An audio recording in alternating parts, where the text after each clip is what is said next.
सक्सेना जी, सरदार बलदेव सिंह ओलख जी,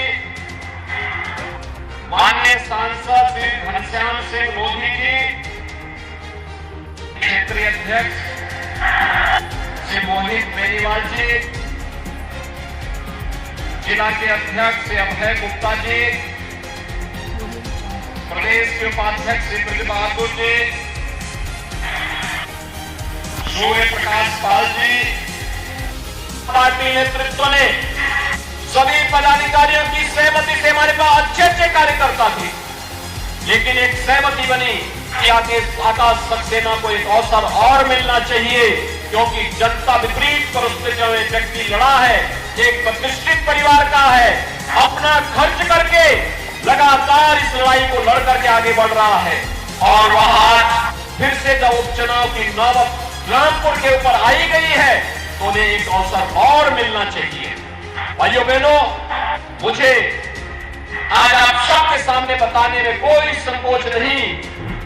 कि जो समाजवादी पार्टी के एक नेता लगातार आपके बीच में आकर के कह रहे हैं कि उनके साथ अन्याय हुआ है, मुझे लगता है इससे ज्यादा गुमराह करने वाला दूसरा पक्ष हो ही नहीं सकता।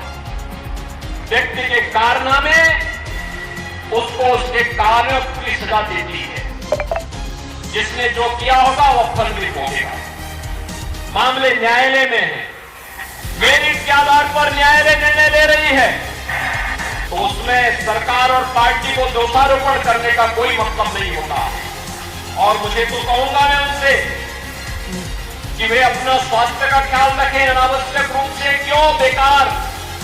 जनता के सामने आकर के जनता को क्यों अनावश्यक रूप से, अगर ये संवेदनशीलता सरकार में मंत्री रहते हुए उन्होंने दिखाई होती, यहाँ के ईमानदारी से विकास में रुचि नहीं होती, यहाँ के प्रतिष्ठानों पर कब्जा करवाने की बजाय यहाँ के प्रतिष्ठानों के संरक्षण करने का दायित्व अपने ऊपर लेकर के बिना भेदभाव के हर नागरिक के सुख दुख में सहभागी बनकर के आगे बढ़ाए होते और अपनी जवान को भी नियंत्रित किए होते, तो मुझे लगता है कि बदजवानी व्यक्ति के लिए हमेशा दुर्गति का काम करती है। और मुझे लगता है कि यह आज भी हम उनसे यही कहेंगे। किस किस प्रकार के वक्तव्य निकाले जाते हैं, कभी बहन बेटियों के लिए, कभी संवैधानिक संस्थाओं के लिए, कभी प्रशासन के लिए,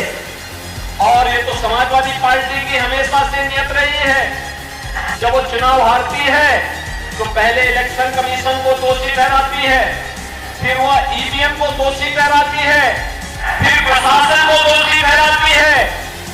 और फिर पुलिस कर्मियों को दोषी ठहराती है, लेकिन अपने कारनामों को कभी वे लोग दोषी नहीं ठहराते हैं। भाइयों बहनों, अगर अपने कारनामों को ये लोग दोषी ठहरा करके जनता के सामने माफी मांगते, हो सकता है जनता जनार्दन उन पर रहम करती, लेकिन जनता भी जानती है ये सुधरने का नाम नहीं लेने वाले हैं, सुधरेंगे भी नहीं,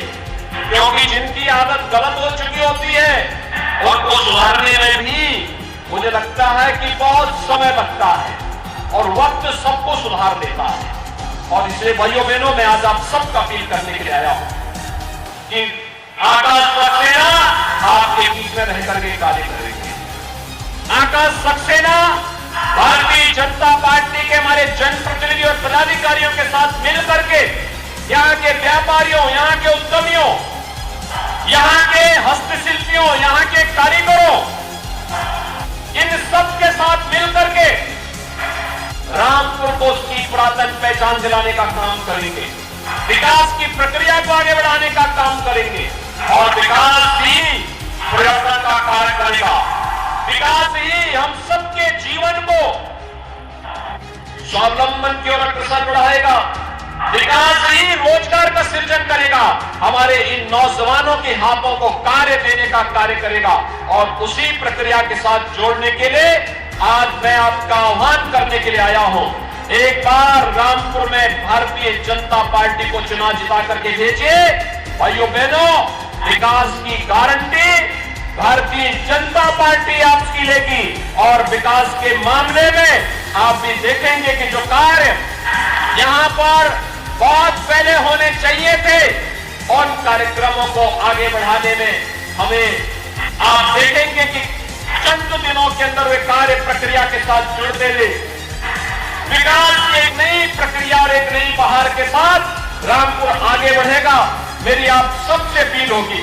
5 दिसंबर को होने वाले उपचुनाव में बार बार उपचुनाव से मुक्ति मिले। रामपुर में भारतीय जनता पार्टी के प्रत्याशी श्री आकाश सक्सेना को भारी बहुमत से विजयी बनाने की अपील आप सबसे करते हुए मैं अपनी वाणी को यहीं पे देता हूं विराम। आप सबको बहुत बहुत धन्यवाद देते हुए अपनी वाणी को मैं विराम देता हूं। मेरे साथ बोलेंगे भारत माता की,